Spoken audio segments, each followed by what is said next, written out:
There are worlds out there that belong to no star. Planets that drift through the endless dark, cold, silent, and unseen. They are called rogue planets, and they may outnumber the stars themselves.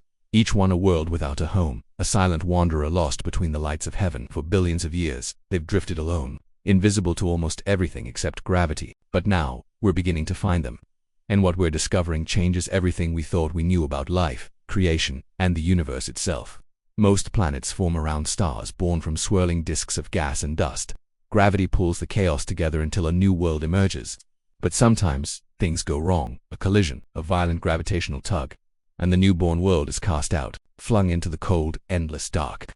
Imagine Earth but no sun, no warmth, no day, no night, just eternal twilight.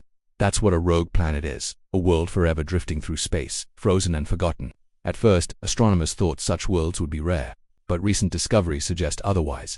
Using infrared telescopes like Spitzer and James Webb, scientists have found evidence of countless rogue planets, some the size of Jupiter, others perhaps smaller than Mars, roaming freely through the Milky Way. According to one estimate, there could be trillions of them, more rogue planets than stars, each one a lost story, a world torn from its sun. But here's the question that gives scientists chills. Could any of these planets still host life? Without sunlight, you'd think it's impossible. But deep inside these worlds, there may be another source of warmth, geothermal energy, the heat left over from their formation, or from the decay of radioactive elements.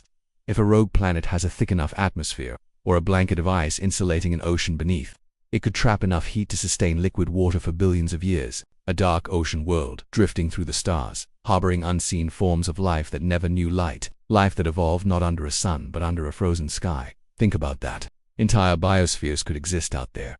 Unknown, unlit, unvisited, worlds that will never see dawn, and yet might still breathe. In the quiet between stars, the universe may be whispering to itself. Through these lonely planets, through oceans that never break surface, through creatures that will never look up and see the stars we take for granted. Every rogue planet is a survivor, a cosmic orphan carrying the memory of a lost home. Some may eventually be captured by new stars, beginning a new orbit, a new story. Others will drift forever, in an eternal night without end. But maybe that's not tragedy. Maybe it's just another way the universe learns to live. Even in darkness, even in solitude, the cosmos finds a way to keep moving, to keep creating, to keep existing. So if you ever look at the night sky and feel small, remember somewhere out there, a world without a sun drifts alone. And yet, it still is, just like us, a whisper of existence, floating through the endless dark.